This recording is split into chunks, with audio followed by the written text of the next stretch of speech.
রাধে রাধে।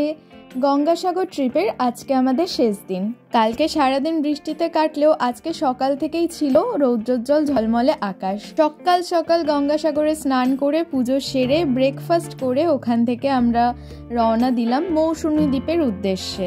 লঞ্চে আমি first time উঠেছি। এত লোকজন এরমভাবে বসে আছে দেখে প্রথমটা একটু তো আনইজি লাগছিল। দেন গেস হোয়াট, পাশের জানলা থেকে দেখি এরকমভাবে পাখিগুলোও আমাদের সাথে উড়ে চলেছে। সাগরের নীল জল, খোলা আকাশ আর তার সাথে এই পাখির দল। প্রকৃতির এই সৌন্দর্যকে উপভোগ করার সময় এমন এক অদ্ভুত অনুভূতি হচ্ছিল যেটা আমি এখন ভাষায় সত্যিই প্রকাশ করতে পারছি না। অলমোস্ট 1 থেকে 1.5 ঘন্টার জার্নি ওদের সাথে আরামসে কেটে গেল। এখন আমরা প্রায় চলে এসেছি কাছাকাছি মৌসুমী দ্বীপের। তবে এরপরেও নাকি একটা বোটে করে যেতে হবে। জলপথে যেটুকু এলাম এখন ভীষণ ভীষণ ভীষণ এনজয় করেছি। প্রকৃতি প্রেমী যদি আপনি হয়ে থাকেন তাহলে আপনার কাছে এটা কোনোভাবেই বোরিং হবে না। জলপথের এইরকম জার্নি আমি আরও 1000 বার করে নিতে পারবো। লঞ্চ থেকে নেমে আবারও একটা ছোট্ট বোটে করে আমাদেরকে একটা ছোট নদী পার হতে হয়েছে। এই যে বোটের মধ্যে বাইক চলে আসছে, ওদিক থেকে একটা সাইকেলও আসছে, এগুলো আমার কাছে কিন্তু সত্যিই খুব নতুন ছিল। আমার মা ওদিক থেকে ইশারা করে দেখাচ্ছে বাবাকেও যাতে ভিডিওতে নিই। যাদের সাথে গিয়েছিলাম তারা প্রত্যেকেই এই ধরনের জার্নিতে বা এই ধরনের পরিবেশে ভীষণভাবে অভ্যস্ত।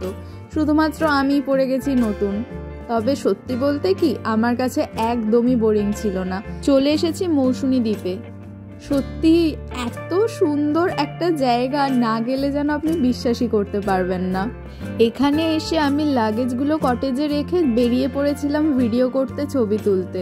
এসেছিলাম অলমোস্ট লাঞ্চ টাইমে, তাই জন্য আমরা বলেছিলাম ওয়েলকাম ড্রিঙ্কটা আমরা পরে নেব। খাওয়া দাওয়ার আয়োজন কিন্তু দারুণ ছিল। তবে এত ভালো লাগছিল আমার যে আমি সেই সমস্তগুলো ভিডিও করতেই ভুলে গেছি। যদিও শর্টসের জন্য কিছু কিছু ভিডিও ক্লিপ নিয়েছি, আশা করছি সেগুলো আস্তে আস্তে আমি আপলোড করতে থাকবো। এখন দেখছেন কি সুন্দর লাগছে। এটা বিকেলের দিকে। এই যে আমার বাবা বসে সূর্যাস্ত দেখছেন। আজকের দিনটা ভালোই কাটলো। আর এটা হচ্ছে পরের দিন সকালবেলা। আজকে আমরা এখান থেকে রওনা দেব। তবে কালকে যে একদম জল ভর্তি দেখছিলাম নদীতে, এখন দেখুন সকালে একদম ভাটা হয়ে গেছে। ভেবে দেখলাম আমাদের জীবনটাও কিন্তু এরকম নদীর মতোই, কখনো জোয়ারে ভর্তি জল থাকে, আবার কখনো একদম ভাটা। মৌসুমী দ্বীপে তো খুব মজা করলাম। দেখা হবে পরের ভিডিওতে। রাধে রাধে।